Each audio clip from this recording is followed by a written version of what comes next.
So, do you have anybody in your family that cooks like really good desserts? Anybody? Y'all know what I'm talking about? Okay. So hopefully, like over the break, you guys will get something yummy. Okay. Like I don't know if you have a good Christmas traditions, the cookies or like those kind of things. I do like a good dessert. Sometimes it depends on the right one. So when I was in college, I had a friend who was famous for brownies. Okay. So we called them Dozer brownies because we called her Dozer. Her name was Lauren, but we called her Dozer. Let's just say she can bulldoze through a cake really fast. So you gotta be careful what you do in front of friends because you can get nicknames. You may have experienced that before. Anyway, so Dozer was famous for these brownies. And so one day she came over and, did anybody else like brownies, by the way? Anybody like brownies? Okay. So she came over to my apartment. There's a bunch of friends there. And so she brought up her brownie making stuff, and she whipped all the brownies up, and she put them in the oven, and it was smelling, the smell of fresh cooking brownies. And she got them out of the oven, okay, and they were looking good. They were really hot, right? So she set them on the stove to cool off for a little bit, because you gotta let them cool for a second. And well, another friend who was there decided he was going to cook something on the stove. So he went to turn on the back burner, but he got confused on the knobs and turned on the front burner where these were sitting.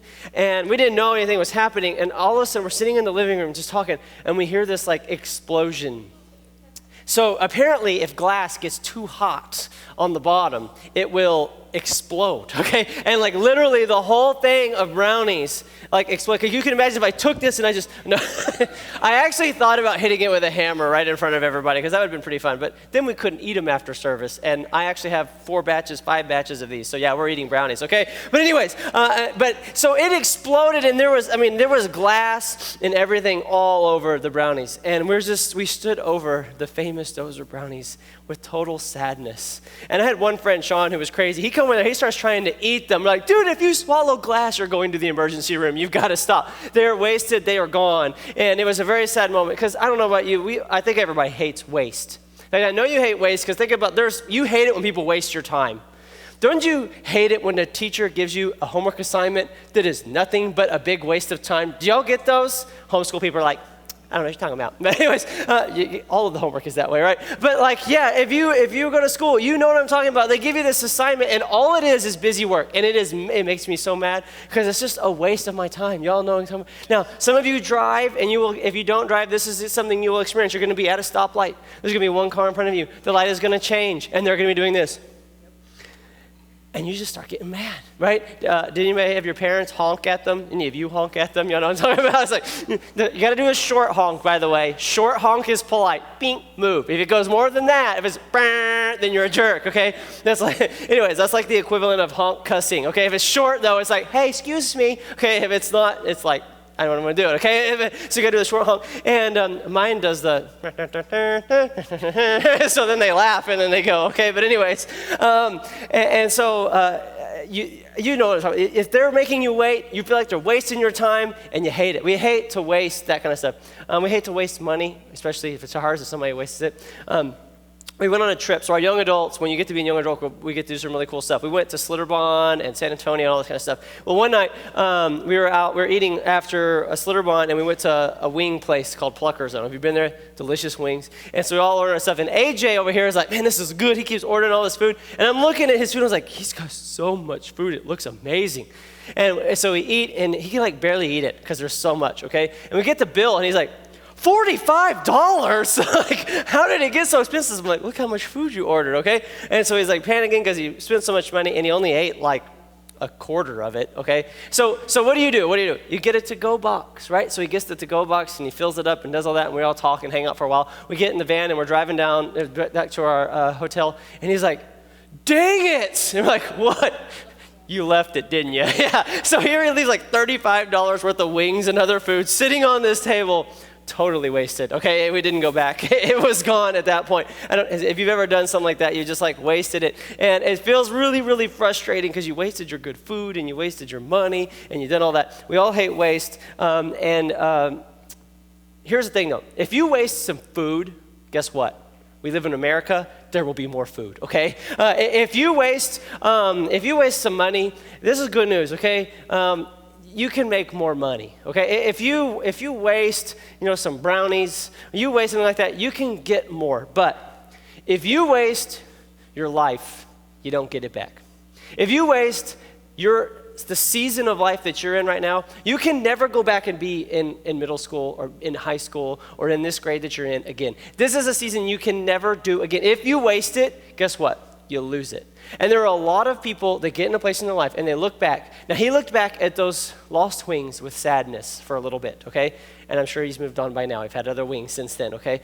But I know people that look back at the season of life that you're in right now with regret and wishing they would have done some things differently. And so I want to help us not have that kind of regret. I want you to not waste a season of your life, okay? And so I want to look at one of my favorite books of the Bible, which is James, okay? James is Jesus' brother, and Jesus' brother wrote a little bit about this idea, okay? And it's pretty crazy that we have a letter, okay, from Jesus' brother to Christians, okay? If you think about that, that's actually pretty cool that we even have a copy of that and we can read that. So he writes, and this is in James chapter 4, and he's going to tell us some stuff, and I just want to unpack it a little bit, and we're going to understand and learn. You're going to learn how not to waste your life, so you don't look back on this season and go, I wish I would have done the things differently. And so here is what he says. Okay, now listen, you who say, today or tomorrow we will go to do this or that, spend a year there, and carry on business and make money.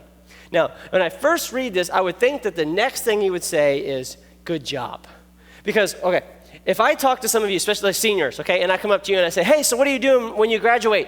Most of you will be like, oh yeah, well, I'm going to go to this school, and I'm going to get this major, I got this plan, or maybe I'm going to pursue this career, and you have this idea. And this is what I'm going to say, oh, great. Because then there's others, and I'm sorry if this is you, I'm not putting you down, let me say, I'll come and I say, hey, what are you going to do? And you're like, I don't know. I'm like, you might want to figure that out, okay? Because I know people that are 3 years after, okay? And I'm like, hey, what are you going to do? And they're like, I don't know. Okay, you got a job?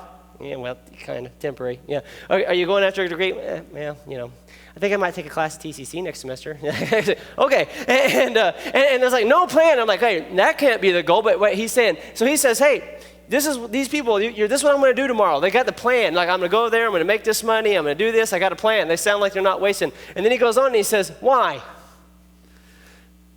Why? You don't even know what will happen tomorrow. I mean, come on. We had COVID-19 last year. Next year could be COVID-21. We all dead, okay? Like, why even worry about planning? Why do all that? You don't know what's going to happen, okay? Like, it could just, we don't know. And so, why? In fact, some of you, you're thinking, I'm going to start using this on my parents because they're always like, what are you going to do when you graduate? And you're like, why? We don't even know what's going to happen tomorrow. Ask Jesus' brother, okay? Okay, is this what he's saying, that we shouldn't plan? You shouldn't have ideas of what you want to do in your future. Okay, here's where you can get really bad at reading the Bible. You read one or two verses together and then come to a bunch of conclusions. That's not the way it's meant. If you read the passage, you'll get another idea. And if you understand other parts of the Bible, you will see very clearly that we are supposed to look in the future and make good decisions based on where we want to be. One of my favorite verses in the whole Bible is, the prudent see danger and take refuge, and the simple keep going and suffer for it. Now you're going, prudence, I don't understand. Refuge, what are you talking about? Okay, the image is this. There's a guy driving his car. He's got his friend right here, and there's a cliff, and he's driving right towards the cliff. And his friend's like, you see that cliff, right? You see that, right? You're going to do something, right? And he's like, don't worry about it. We'll figure it out when we get there. That's the simple person, okay? And what happens when they get there? Well, didn't expect this, okay? And then they just thought, oh, it'll be okay. They're simple. They see problems and they just go, it'll be okay. We'll figure out tomorrow. Okay, but the prudent, the wise person, he says, sees the problem and goes, you know what might be a good idea? To go a different direction, okay? And this is true in your life, okay? You see a relationship that might hurt you. You see a situation that's going to cause you a problem, and if you're simple, okay, you just keep going and go, figure it out when I get there, okay? I'll just figure it out, So, but if you're wise, if you're smart, you make an adjustment, okay? Now, if you take that with this clearly cannot mean you just look at your future and go, I'm not going to make any plans. I'm not going to do anything. I'm not going to try. Okay, that just doesn't track with Scripture. So there's more to it than that, okay? And so we're going to keep going. He says this next. He says, instead, you ought to say, if it is the Lord's will, we will live and do this or that. And as it is, you boast and brag, and such boasting is evil. So he says, you got to say, if it's the Lord's will. Now, again, can you imagine if this was literal? Can you imagine trying to have a conversation with anybody? Okay, here you go. You're like, hey guys, so this Sunday, if the Lord's will, we're going to have a children's program. And if the Lord's will, you should come. And after service, by the way, if it's the Lord's will, we're going to have brownies. And then next week, if it's the Lord's will, we're going to have another youth service if it's the Lord's will. And can you imagine trying to talk to anybody? You're like, I don't even want to be a friend with a Christian because I just keep saying that same phrase over and over again. Is he saying that you literally need to say if it's the Lord's will before everything you talk about in the future? Clearly not, okay, because that's not shown in the rest of Scripture again. Okay, so there's all these things that you can see how you can read the Scripture, the Bible wrong, okay? But we want to understand. We say, here's the deal. These are attitudes of the heart that you're gonna see. And the one, it's like this: I'm gonna do this, and I'm gonna do this, and I've got all this kind of stuff, and there's no consideration, no thought of what does God want for me. And the other one has this idea of there's this stuff in my future, but I want what God has for me. I have dreams, I have plans, but ultimately I want what God has for me. The person that does this has this attitude. I don't want to do anything if it's not God's will for me. There's a lot of things I want to do, but if I discover it's not God's will for me, I don't want it anymore. There's a lot of things I'm hoping for in my future, but if I discover it's not God's will for me, I don't want it. In fact, I could just take this and make it a blank. I don't want to if it's not God's will for me. And now you filling in this blank with certain things could be really, really challenging. I don't want to date that person if it's not God's will for me. It might be, but if it's not God's will for me, I don't want to do it. No matter how much I like them, no matter how much we're in love with them, I don't want to date them if it's not God's will for me. I don't want to go to that college if it's not God's will for me. I don't want to join that sport. I don't want to be a part of that organization. I don't want to do that thing if it's not God's will for me. Y'all, there's 3 chairs over here that y'all can come sit in by these girls over here. Thank you. I don't want to do it if it's not God's will for me. So here's the deal. This blank for you is going to be all kinds of different things through your life. And there's the 2 attitudes. The one is, I'm just going to do what I want to do because I want to make my life great. And the other is, what does God want me to do? And those are 2 totally different ways of looking at life. And here's the deal. A life lived in God's will is full of meaning and purpose. When you start to live with this thinking, your life will be full of meaning and purpose, and it is never wasted. Your life is not going to be wasted when it's living in God's will. You can waste your life so easily if you don't find what God's will is. Now, most of the time, when you start thinking about don't waste your life, there's something people start thinking about. What job are you going to have? Because if you get a good job, your life's not wasted. That's the idea. And this is ingrained in you from a kid. When you were little, I guarantee you somebody said this to you. What do you want to be when you grow up? Anybody say that to you? And he's like, they still say it to me. Like, what do you want to be when you grow up? You go over there to the class and you can start asking them, what do you want to be? And they'll be like, I want to be an astronaut, and I want to be a fireman, and I want to be a dinosaur. And like the weirdest stuff. I think my son wants to be a car when he grows up. I don't even know how, he doesn't understand how that works. But, they got all these ideas, and you get a little older, and I remember I had all this stuff, and people say, what are you going to do when you, what do you want to be when you grow up? And now, guess what happens when you grow up, okay? You know what people do? You meet somebody new. Do you know what they say to you? What do you do? That's the first thing people say to you when you meet somebody new. What do you do? And they don't mean like, what do you do for fun? What are your hobbies? They mean, what is your job? By the way, for me, it's very awkward.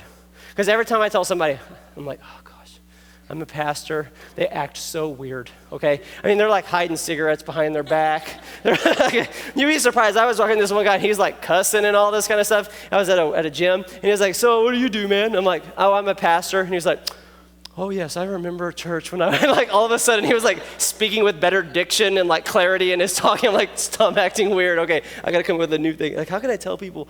I work with teenagers, and anyways, I try to come up with other ways to say it. But okay, and this is what people think. If your career is your life, I gotta tell you something. You can find a career and make $1 million a year and totally waste your life.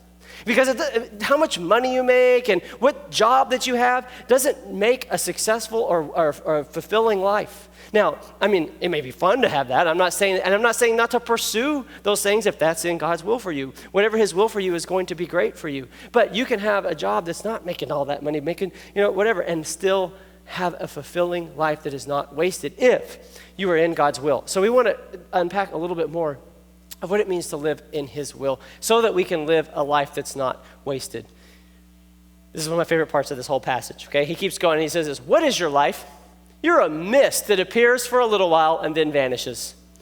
So he says this is you. I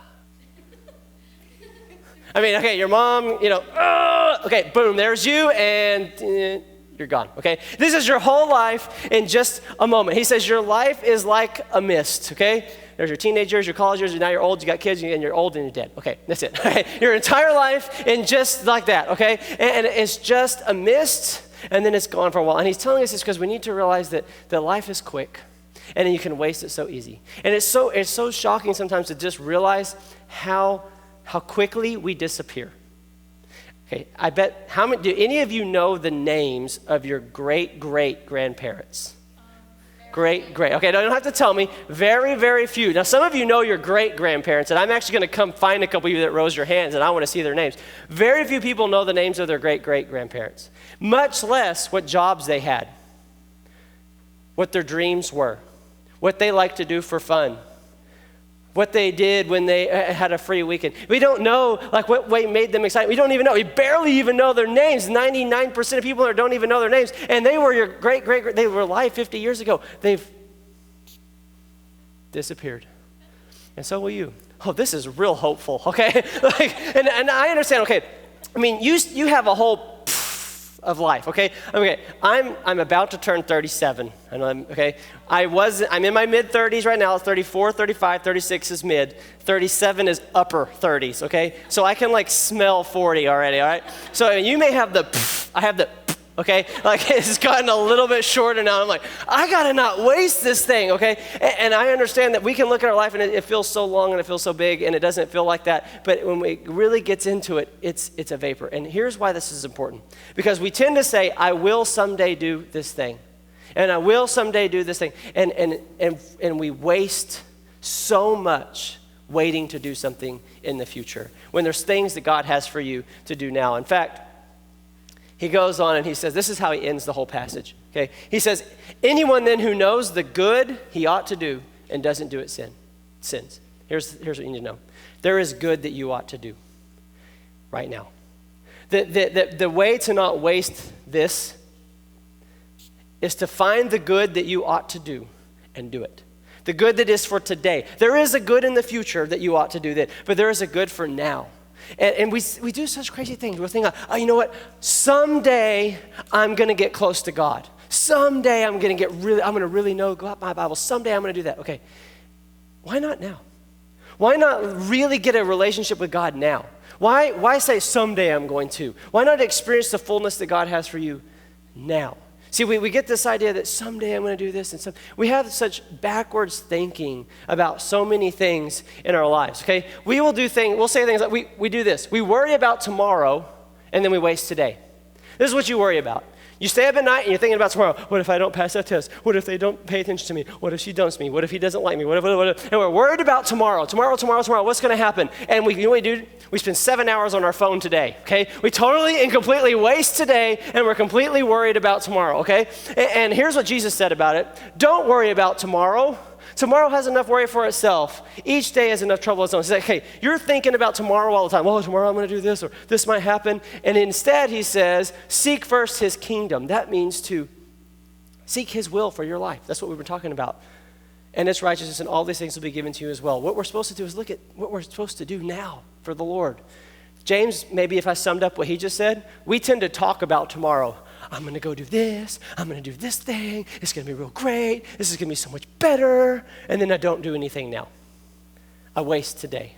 I don't do anything now. We say things like, when I have my own family someday, that's going to be so good. I'm going to treat them right. And it's going to be great. But today you treat your family that you have like trash. I'm not doing now what I'm supposed to do. Now, this is a principle that will help you so much in your life. Now, I actually want to apply it in a more important area, but just in general, if you will look at what you're supposed to do today, that will cause tomorrow to happen. So you think, I want to have this great job someday, okay? And maybe it is even in the Lord's will. This is what you are to do. And you dream about that, but if you do nothing for it today, what a waste. I want to go to this college and get this degree and go here and do this and get this job and do that, but I'm not going to do my homework today. Okay, you're wasting the potential of what you can do. But see, to me, it's greater than getting a job and doing that. Because there is good. Well, first of all, there's a life waiting.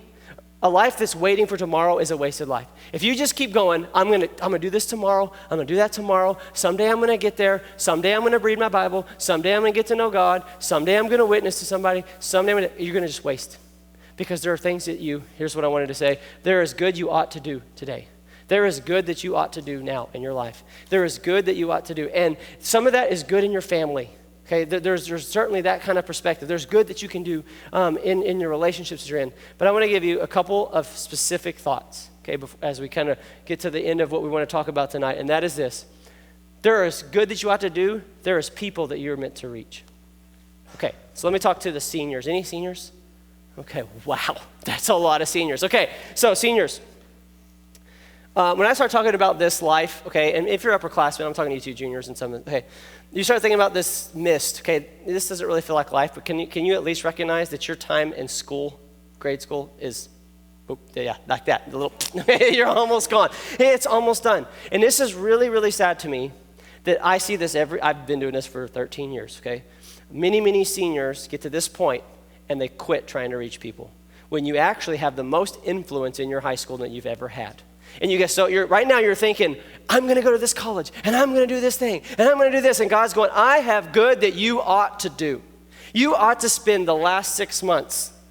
It's not even that. What is it, like 4? Okay? The last 4 months of school and pursuing every single person that you can to get them to touch them for Christ. Because you have more influence now. You're finally learning that the high school drama doesn't really matter and that you're bigger than that. You're going to leave it in 4 months anyway. So just go all out and get some people to come. Okay? And all of you, let's be real. Your time in school, okay, let's not even think about your life. Your time in school is that. It is going to be over before you know it. And I look back when I was in school and I go, man, there were some people that I really did try, okay? And I helped them grow in God. And there were other people I just kept thinking, when it's more convenient, when I get a bit, sometime, it's not really good right now, we don't, whatever. And I kept coming up with reasons to not reach out. And now I look back and I go, man, I wasted that.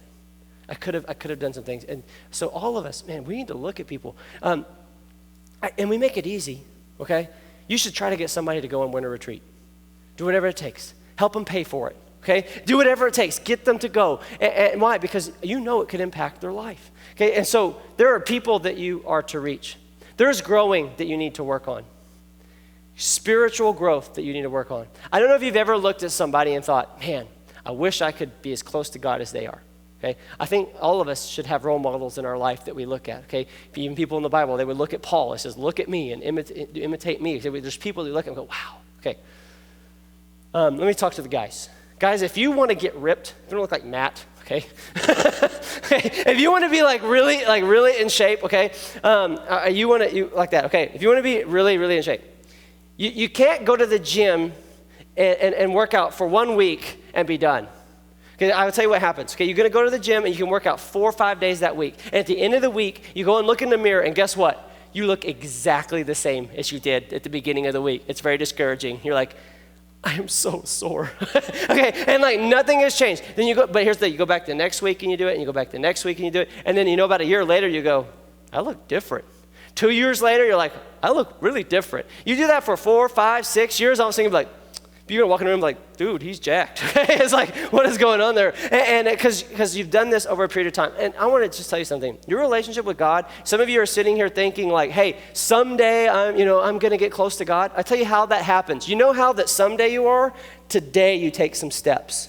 Today, there are so many people that will never be in shape physically because I'm going to start my diet in the new year. And then the new year comes, well, we're super busy. I'm going to start it in February. And then in February, there's all the special stuff I got to eat. And so they just keep eating, okay? And they're never going to get in shape because it's always that. And so many people, this is the relationship with God.